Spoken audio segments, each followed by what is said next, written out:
Do whatever the Hyundai you want. Hey, I'm Ricky Stenhouse Jr. G'day, I'm Marcus Ambrose. Hey, this is Kenny Rose, and you're listening to The Fuel Pod. This podcast covers all things motorsports. It's unfiltered, it's unabashed, and Ooh, we're going crazy.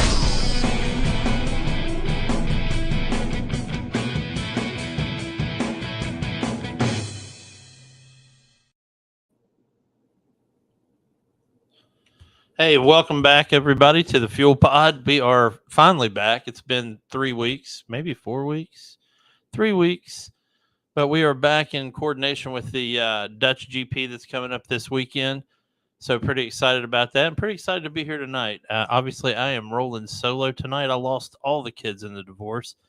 Chad had his show last night. So make sure you tune into that, Booze, Balls, and Bad Decisions.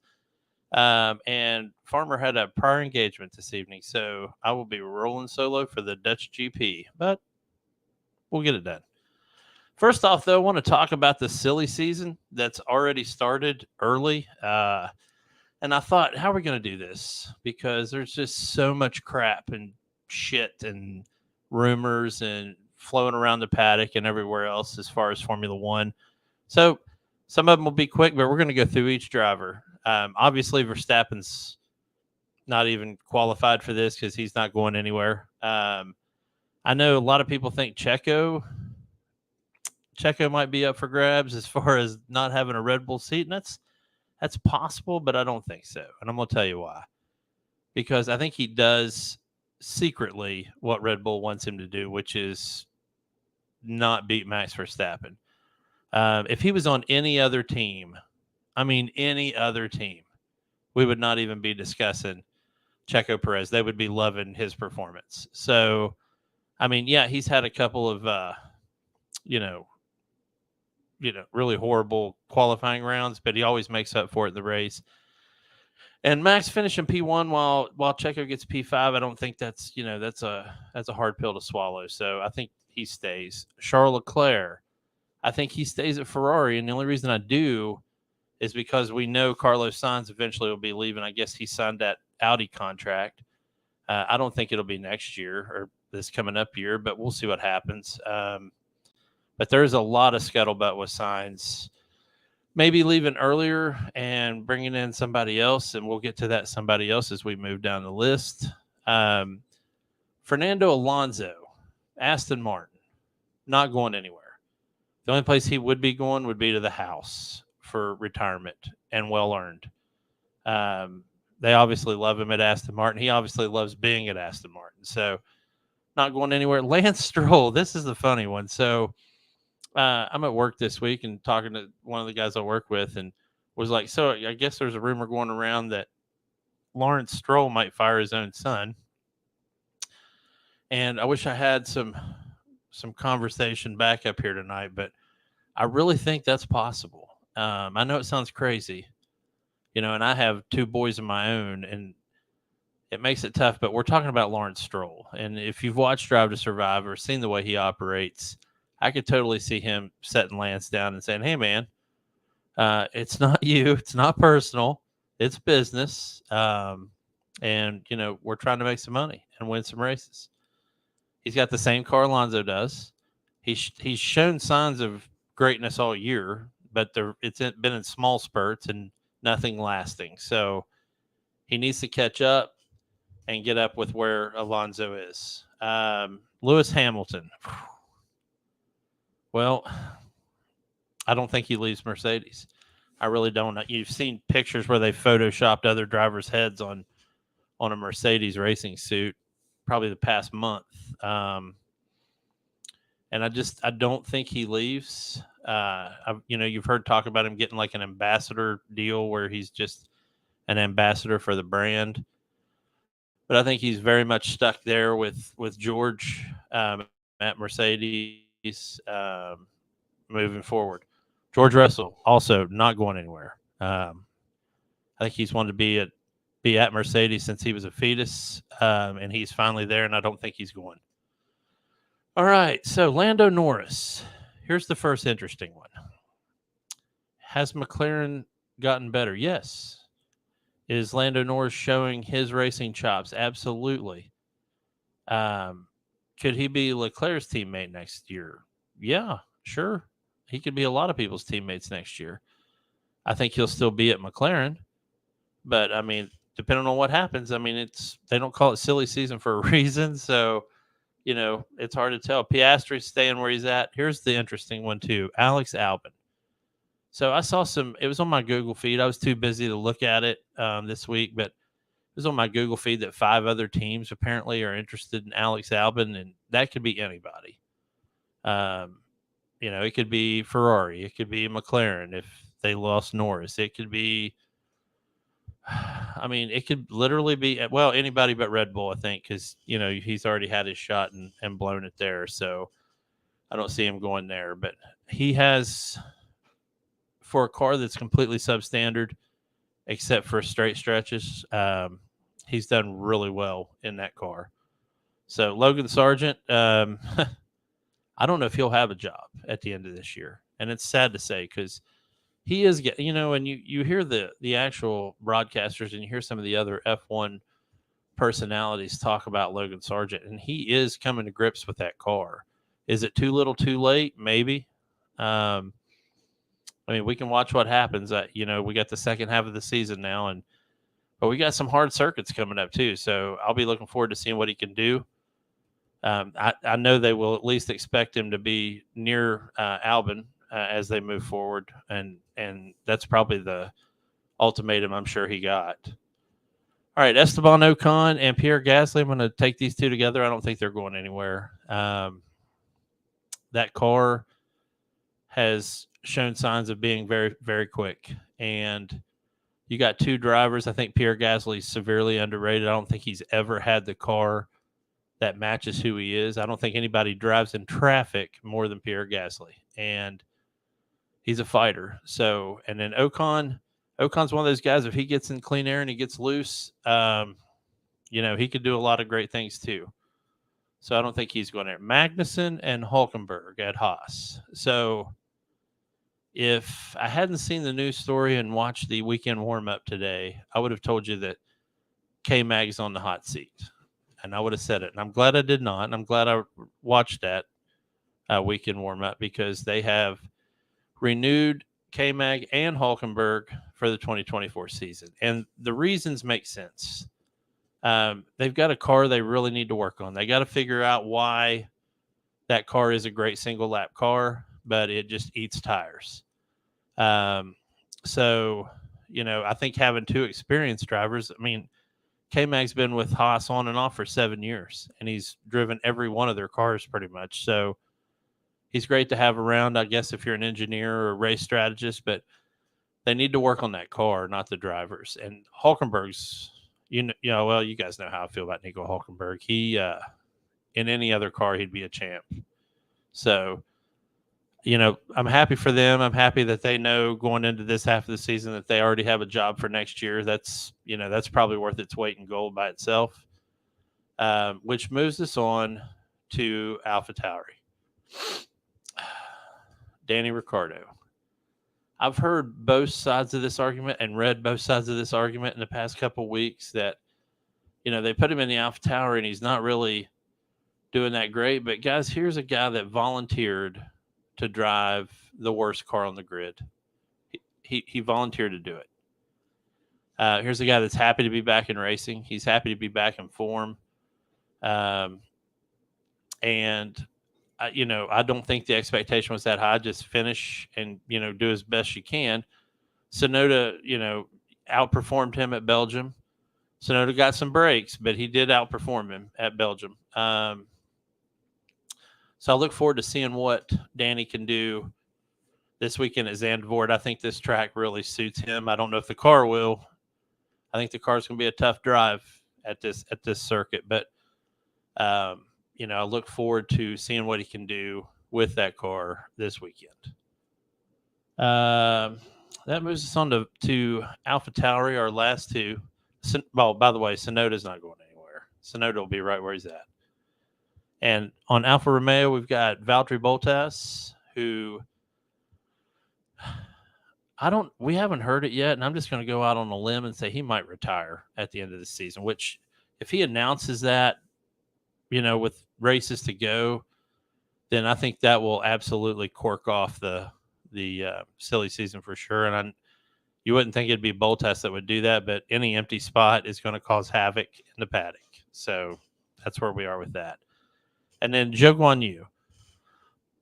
Zhou Guanyu started out the season. I think he outperformed the car, which was awesome, but he's kind of slid into this not doing so well. Maybe, just in a rut as far as that goes, but I think he keeps his seat. So all in all right now, I think everything's pretty calm, but the rumor mill, of course, is just in overdrive in the media. So something to watch for. I think Sainz and Bottas are two people to definitely watch for as we move towards the end of the season.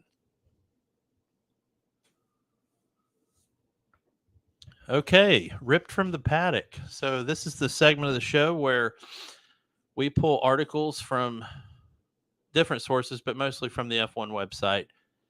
And we do not read the article. Well, in tonight's case, I have not read these articles, and we're just going to discuss them and kind of figure out what they might be trying to say. So the first one, who are the favorites to star after the F1 summer break? So, pardon me, folks. Max Verstappen, depending on weather, if this is a dry race, Max Verstappen will obviously win the championship and star in this second half of the season, much as his star has shown brightly the first half of the season. Other people that I think will shine this half of the season, I think Lando Norris will be one of those. I think George Russell will be one of those. I think Albon will be one of those. I think Sonoda is going to show himself to be quite the gutsy driver as he already has, but I think that will continue. I want to say at least one of the Ferrari drivers will, step up to the plate and be a real star in the second half of the season. But I don't think it's up to them. I think it's up to their team, and I think it's up to their car, which, has got to suck. I mean, that's just got to suck if you're a good driver and you just don't have the equipment to do it. But, it is what it is. I think Alonso will continue to shine. I think they'll probably have worked some of the kinks out that they've had the past few races, and he'll be fine. So those are my candidates for starring in the second half of the season. The second one starts off with a quote. I feel like me from 10 years ago. Ricardo on his renewed energy and focus for F1. Yeah, he looks happy. And a happy Danny's a good Danny. Unfortunately, he's got a horrible car that will not turn, and it has trouble with braking, and it's not that fast in the straights, which is, usually a Formula One car, out of those three things I mentioned, at least one or two of them are good. This one, all three of them are bad. So I think what Danny and Yuki obviously are doing with that car is actually a miracle in and of itself. And we've got some major transitioning happening at AlphaTauri as well. And let's not forget, Danny's just on loan from Red Bull. He's not permanently AlphaTauri. So in the event that, they're not getting a warm fuzzy about Checo as we move towards Abu Dhabi, it definitely could happen where Danny jumps in the car he's been itching to drive now, probably since he left. And of course that part was on him, but what are you going to do with $40 million riding on the line? So number 3, Red Bull, smashing records and heading towards more title glory, but can they go unbeaten? Yeah, we've said it a million times.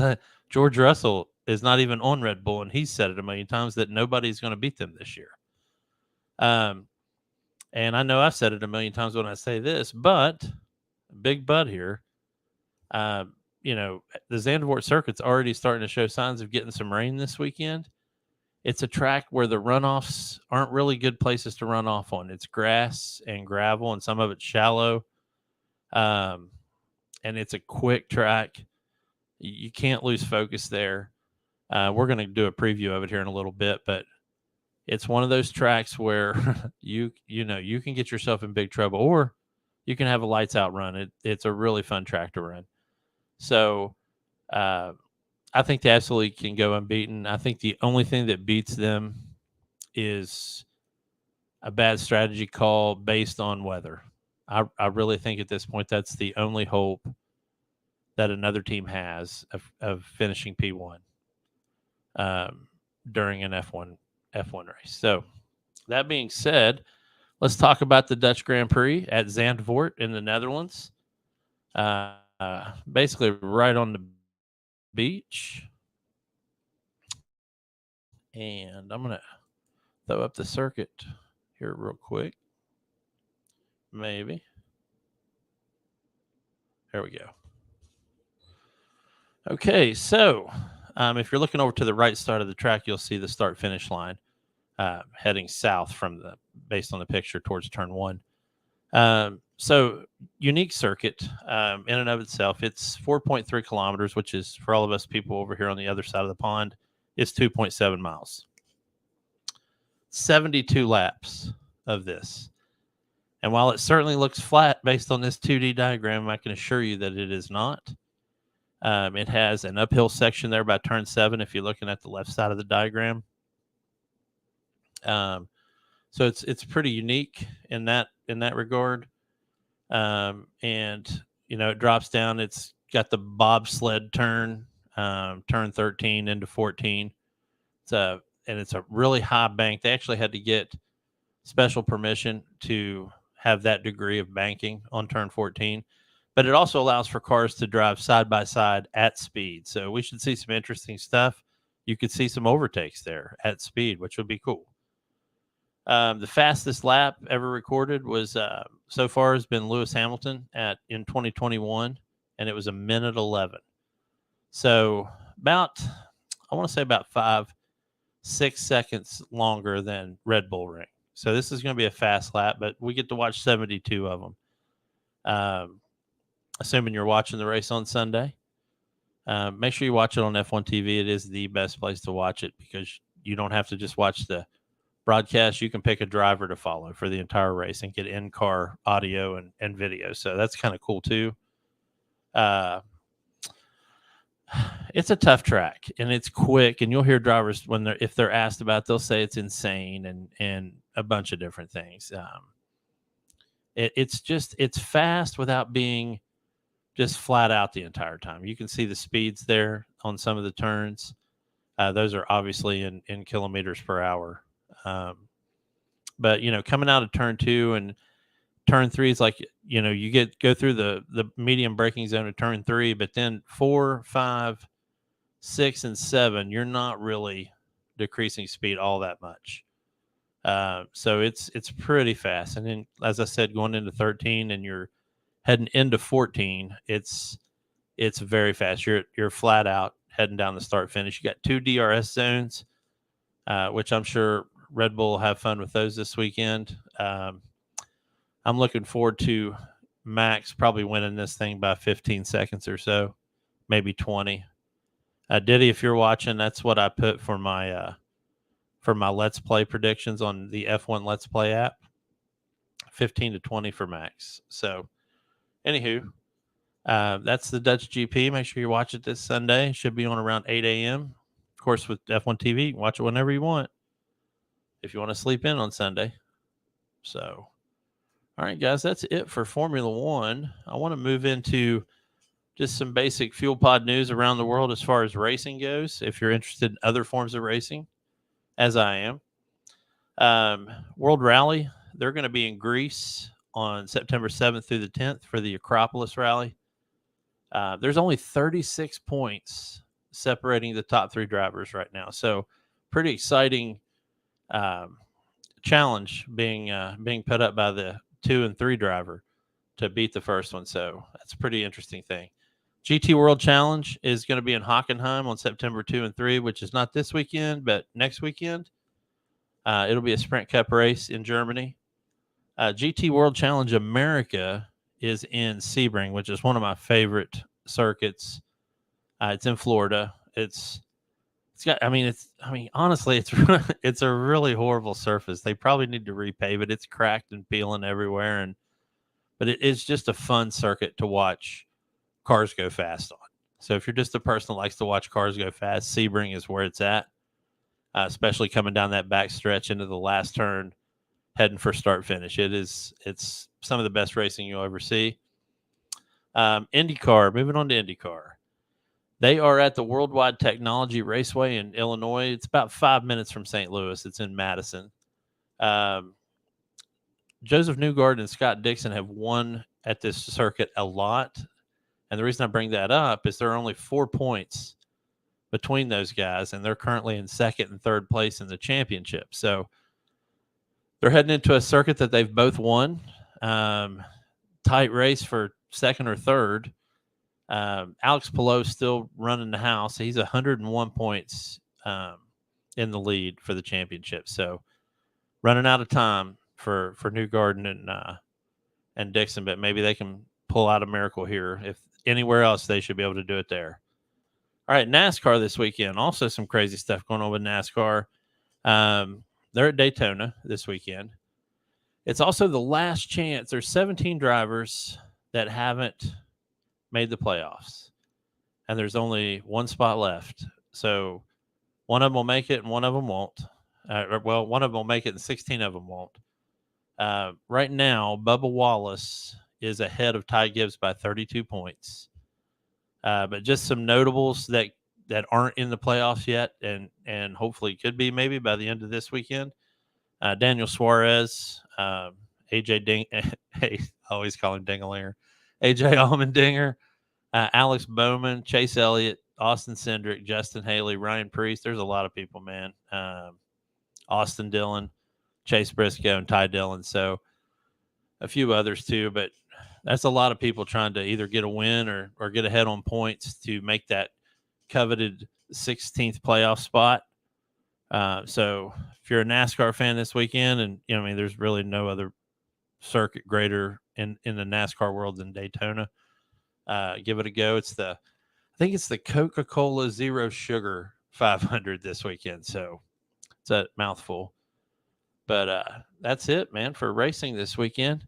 Listen, guys, tune in this weekend for the race. Hopefully, F1 Farmer and I are talking about getting some reels together to do some of the more technical stuff with Formula One and just have some fun with that. And then just throwing up some immediate reaction stuff. So we're looking into maybe broadening into that. But thank you all tonight for joining the podcast. It was a shorty, but I think it got all the information we need.